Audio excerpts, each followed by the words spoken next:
turn of the century, an all-new Mini was unveiled. It took the classic iconic design of the original and made it more relevant for the roads of its time. It was faster, it was safer, and it wasn't all that small, if I'm honest, but it was for a different audience, an audience that didn't want compromise. It wanted a classless car, such as the original Mini was, and it also wanted comfort, style, and an NCAP rating that didn't terrify the parents. In 2007, a second generation was launched. It was a bit bigger, a bit bubblier, and still a pretty cool take on a redesign that had taken the world by storm. And let's be clear here, the BMW Mini is a huge sales success. They flogged over 2.4 million all over the world. With the Mark II, the brand expanded. You could get an estate in the form of the Clubman, a pair of crossovers with the Countryman and the Paceman. Hell, you could even get a van in the form of the Club van. If you wanted your sports car kicks, you could get a coupe or a roadster. 7 years after the Mark II debuted, the Mark III has now landed. Once again, it's an update on the classic design that made the Mini such an icon way back when.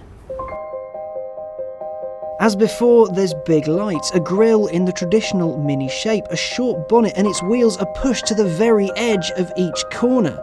No doubt it'll handle pretty well when we get it on the road. It's also longer, wider, and taller than its predecessor.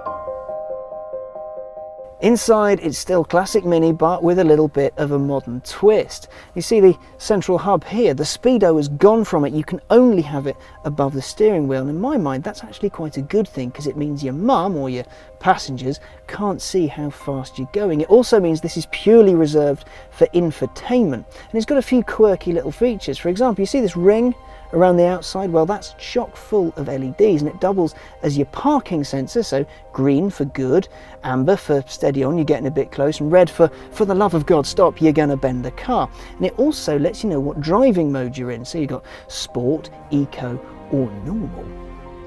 However, it's under the bonnet where the most significant changes have taken place, after the look of the thing, of course. This is the Cooper S, the fastest Mini available from launch. It has a 2-litre turbocharged 4-cylinder engine with 190 brake horsepower and 221 pound-foot on overboost.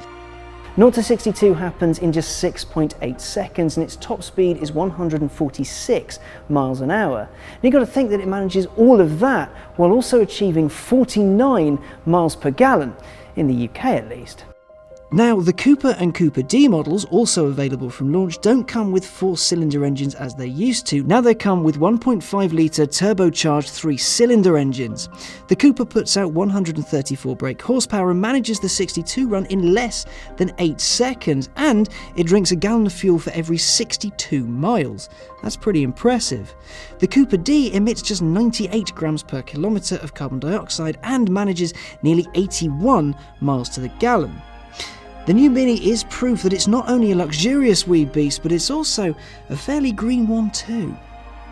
The new Mini is set to hit showrooms in 2014, and if I'm honest, I think it looks pretty good. The bonnet, which I know was a point of contention for the people of the internet, doesn't look anywhere near as snouty in the flesh as it does in pictures, and its design still harks back to the iconic design that fell out of Sir Alec Issigonis's pen all those years ago. However, I'm going to say something here that applies to pretty much every Mini product, and it's something I say every time too.